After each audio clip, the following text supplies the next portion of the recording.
हे पिता परमेश्वर, आपका धन्यवाद देना चाहती हूँ, आपने हमें पूरी रात भर थामा और संभाले रखा है पिता, और ये मौका दिया कि इस समय हम आपके वचन से कुछ सीख सकते हैं और कुछ उसमें बढ़ सकते हैं पिता। पिता मदद कीजिएगा ताकि हम जो कुछ भी आज सीखते हैं, वो हम में फल लाने पाए और आपकी महिमा हमारे द्वारा होनी पाए।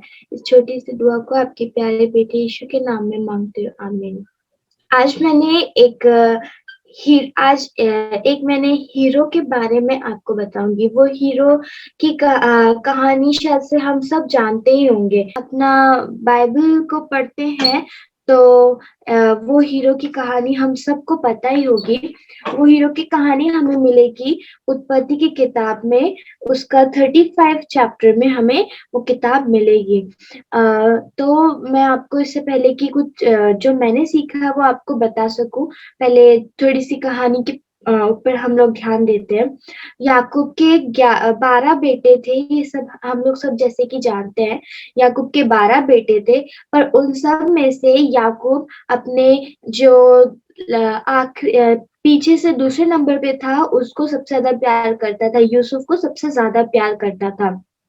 और याकूब अपने बच्चों को सबको ध्यान देता था, पर यूसुफ को आप जानते हैं उसने एक स्पेशल कोट और रंग ढेर सारे रंग से भरा हुआ उसने एक स्पेशल कोट दिया था।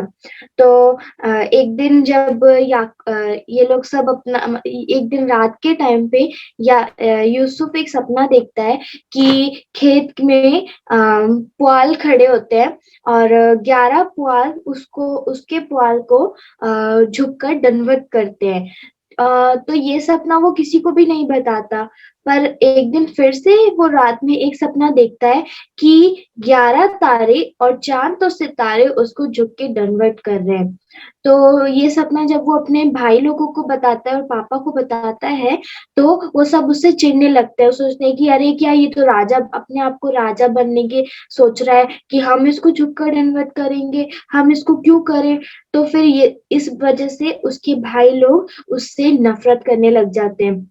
और उसको चिढ़ाते होते हैं, ये देखो सपने देखने वाला आ रहा है, ये देखो अपने आप को राजा मानने वाला आ रहा है, इस तरीके से उसको चिढ़ाते होते हैं।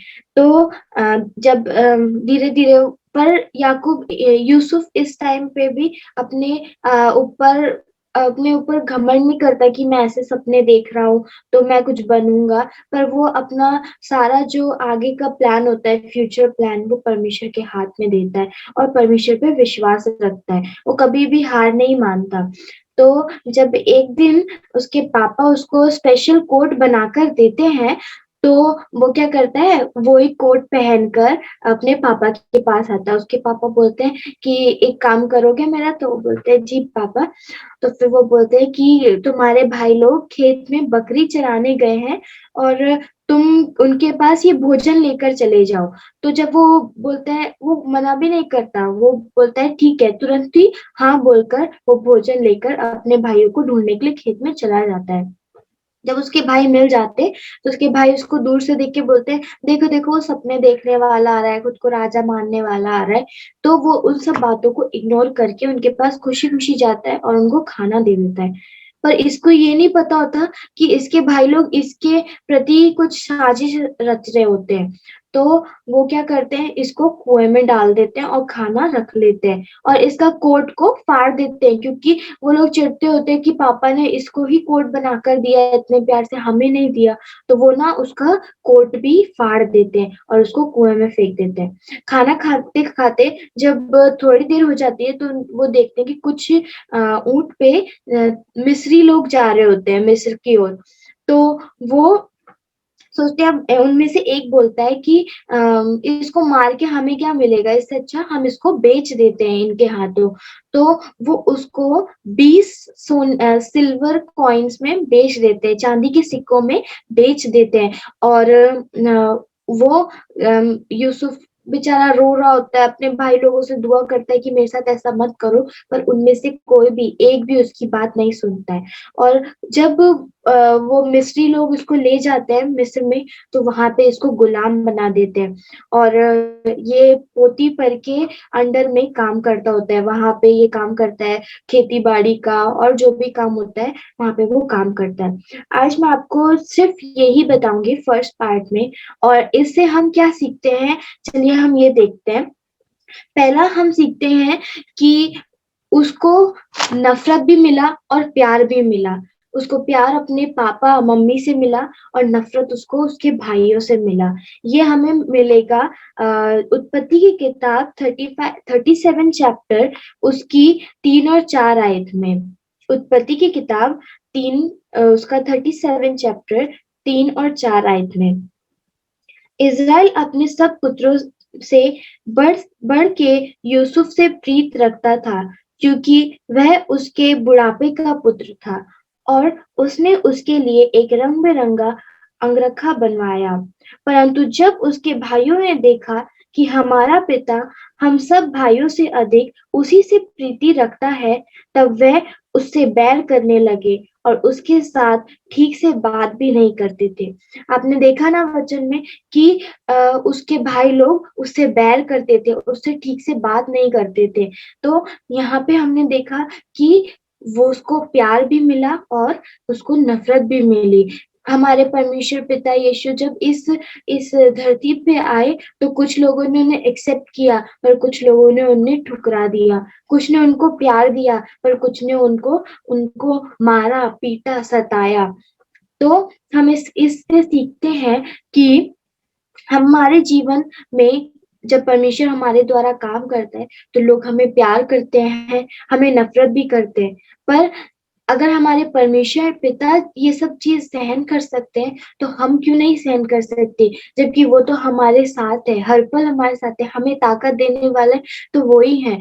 तो इस पॉइंट से हम सीखते हैं, अगर हमें लोग प्यार करें ज़्यादा, तो हमें घमंड नहीं होना चाहिए। यूसुफ ने कभी भी घमंड नहीं किया, अपने भाइयों को चिढ़ाता नहीं था, देखो देखो पापा तो मुझे सबसे ज़्यादा प्यार करते हैं।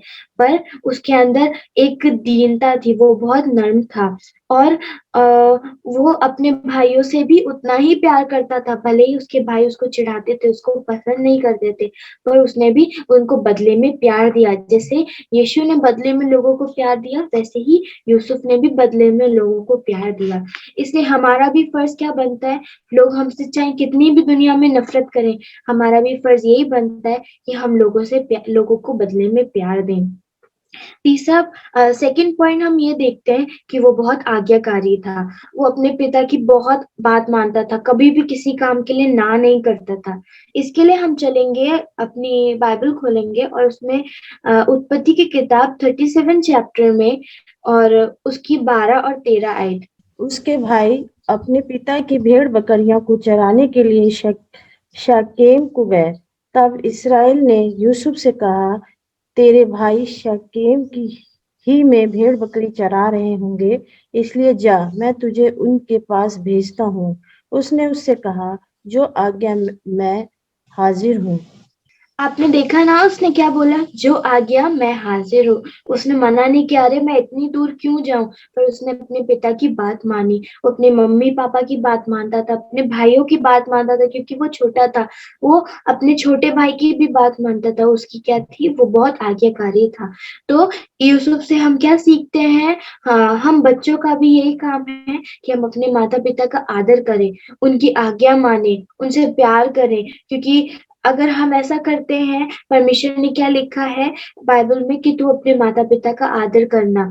तो हमारा फर्ज क्या बनता है कि हम अपने माता पिता का आदर करें, उनसे प्यार करें, क्योंकि परमेश्वर के बाद अगर हमारा कोई ध्यान रखता है इस दुनिया में, तो वो हमारे माता पिता है। तो हमारा फर्ज बनता है कि अपने माता पिता की हम आज्ञा माने, जैसे यूसुफ ने मानी थी। तो हम तीसरे पॉइंट पे चलेंगे। तीसरा पॉइंट है कि उसने परमेश्वर पे विश्वास रखा। वो इन सब दौरों से गुजर रहा था कि उसके भाई उससे नफ़रत करते थे और उसको कुएँ में फेंक दिया था। उसको उसको मिस्री लोगों के हाथ बेच दिया था, पर उन सब के बावजूद उसने परमेश्वर पर विश्वास रखा। इसके लिए हम उत्पत्ति की किताब उसका 39 चैप्टर और उसकी दूसरी आयत पढ़ेंगे। उत्पत्ति की किताब 39 चैप्टर्स की दूसरी आयत। यूसुफ अपने मिस्री स्वामी के घर में रहता था और यहोवा उसके संग था, इसलिए वह भाग्यवान पुरुष हो गया। इसमें हमने देखा कि यहोवा उसके संग रहता था। परमेश्वर ने उसका साथ कभी भी नहीं छोड़ा। तो यहाँ पर क्योंकि अगर हम परमेश्वर पर विश्वास रखते हैं तो परमेश्वर हमारे साथ होता है। वो हमारे को दृढ़ खड़ा करता है। हम निडर बन के खड़े रह सकते हैं और किसी भी परेशानी का सामना हम परमेश्वर के नाम को लेकर फेस कर सकते हैं। तो यहाँ पे हमने देखा कि परमेश्वर उसके संग था क्योंकि उसने परमेश्वर पर भरोसा रखा, परमेश्वर पे उसने विश्वास किया। उसने उन सब परेशानियों की शिकायतें नहीं करी परमेश्वर से, अरे मैं कहाँ जा रहा हूँ, मुझे क्यों बेच दिया? वो उन सब परेशानियों से दूर नहीं भागा, पर उसने उन सबको परमेश्वर के हाथों में सौंपा क्योंकि उसने ये सोचा अगर मेरे साथ ऐसा हो रहा है, तो इसका ज़रूर परमेश्वर कुछ चाहता है। वो चाहता है कुछ तभी वो मेरे साथ ऐसा होने दे रहा है। अगर हम परमेश्वर पे विश्वास रखेंगे, तो हमारी ज़िंदगी में जैसे यूसुफ के साथ अच्छा हुआ वैसे हमारे साथ भी अच्छा होगा। तो चौथा पॉइंट हम देखेंगे कि जब वो मिस्र में गुलामी कर रहा था पोतीफर के अंडर में, तो वहां पर हम ये सीखते हैं कि परमेश्वर ने उसे भी आशीष दी और साथ-साथ उसके साथ जितने भी लोग थे उन सबको आशीष दी। तो यहाँ पर उत्पत्ति की किताब में 39 चैप्टर में 5th आयत पढ़ने के लिए बोलूंगी मम्मी को। उत्पत्ति 39 का 5th आयत। जब से उसने उसको अपने घर का और अपनी सारी संपत्ति का अधिकारी बनाया, तब से यहोवा यूसुफ के कारण उस मिस्री के घर पर आशीष देने लगा। और क्या घर में क्या मैदान में उसका जो कुछ था, सब पर यहोवा की आशीष होने लगी।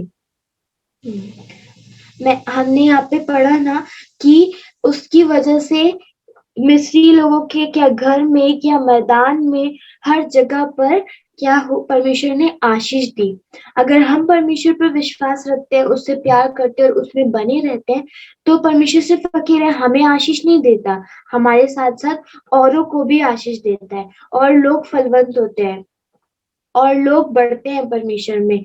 तो अगर हम चाहते हैं कि हमारे साथ-साथ लोग भी आशीषित हो सके और हमारे साथ-साथ लोग भी बचाए जा सके, उसके आगमन के लिए तैयार हो सके, तो सिर्फ हमें ही खुद को नहीं बचना है, हमें दूसरों को भी बचाना है, दूसरों को भी आशीषित करना है अपने वचन से, अपनी बातों से और अपने अपने कामों से लोगों को आशीषित करना है। क्योंकि अगर परमेश्वर हमारे साथ है, तो हम कुछ भी कर सकते हैं, पर अगर वो हमारा साथ छोड़ दे, तो हम उसके बिना कुछ भी नहीं है। तो इन 4 पॉइंट से हम लोग ये सीखते हैं कि कैसे यूसुफ ने अपने यूथ के दिन में, जैसे आज हम यूथ हैं, यूथ के दिन में कैसे खुद को स्ट्रॉन्ग रखा और परमेश्वर पे विश्वास रखा। फिर से एक बार पॉइंट्स को रिवाइज करेंगे और ये कहानी यहीं तो खत्म नहीं होती है, पर इसके आगे का पार्ट मैं आपको फिर कभी बताऊंगी। और अभी के लिए हम 4 पॉइंट जो हमने सीखे उसको रिवाइज करते हैं।